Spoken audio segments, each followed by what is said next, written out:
Like, do you remember during the during the campaign when the new guy was waving the flag for LGBTQ rights on the campaign trail? Yes, yes, I remember that. Well, it's kind of another promise broken, because in a series of tweets this morning, he declared that transgender individuals are banned from serving in any capacity in the U.S. military because the military can't be, and I quote, burdened with the tremendous medical cost and disruption that transgender in the military would entail. Today is also the 69th anniversary when President Truman desegregated the military by executive order. So this is almost to the letter, with the exception of medical. It's the same BS that kept the military segregated. And don't forget, women have been in the military. So if you're worried about transgender people in the military, you're worried about women in the military, is it because this is a person who's never been in the military and doesn't understand that people in the military are not thinking about sex? They're actually thinking about fighting when stuff comes Yeah, up? but don't forget, Trump had bone spurs. He couldn't serve.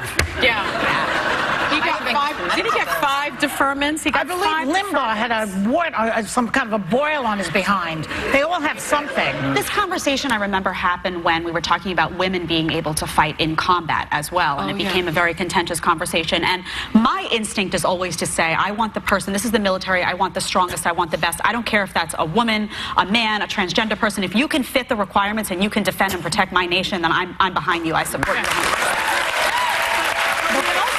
You have to remember that, yes, there are those military members that are in combat, but there are also military doctors. There are also other people in the military. And right now, there are 250 transgendered men and women in the military. And how do we know that?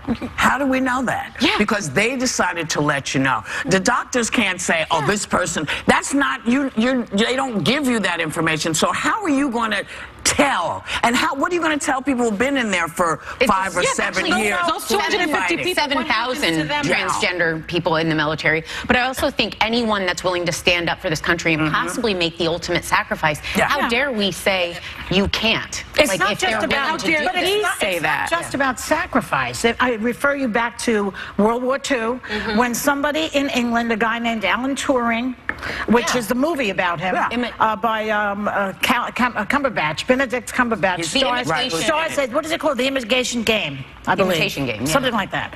He was a guy who was gay. It was illegal in England to be gay. He went to jail. As it was here. As it was here. So he was, I don't know if it was here in World War II. Oh, no, it was illegal, Anyway, this guy, Alan Turing, was a genius, and he was gay, and he broke the Nazi code, the Enigma code, and that saved many, many, many hundreds of thousands of lives in World War II. He probably stopped the Nazis. And then after the war was over, he went to jail because he was gay.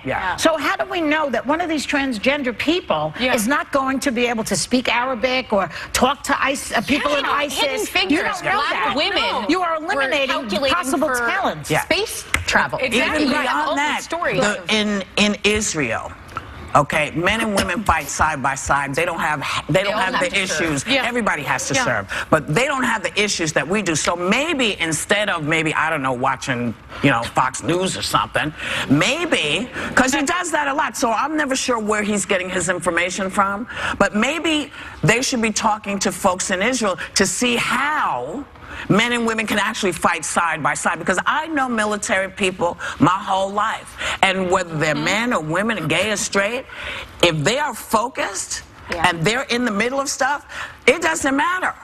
You need the people who want to do this.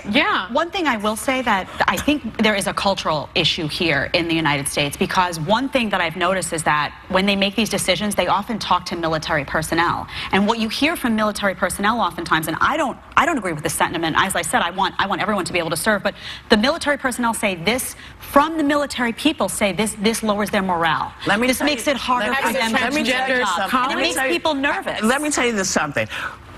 Before the change was made, in 40, what did I say, 40?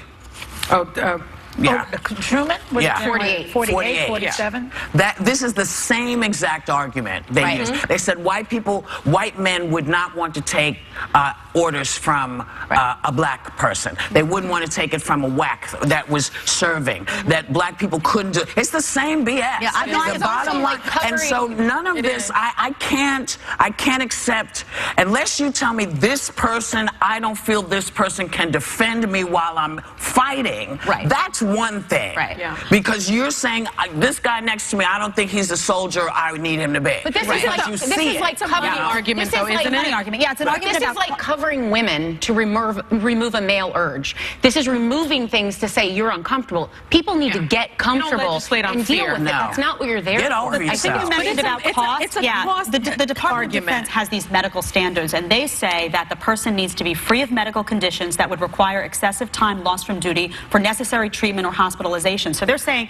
this isn't the same thing as a gay person or a lesbian serving, because this involves surgeries and expenses that then fall to taxpayers. all these people who are serving.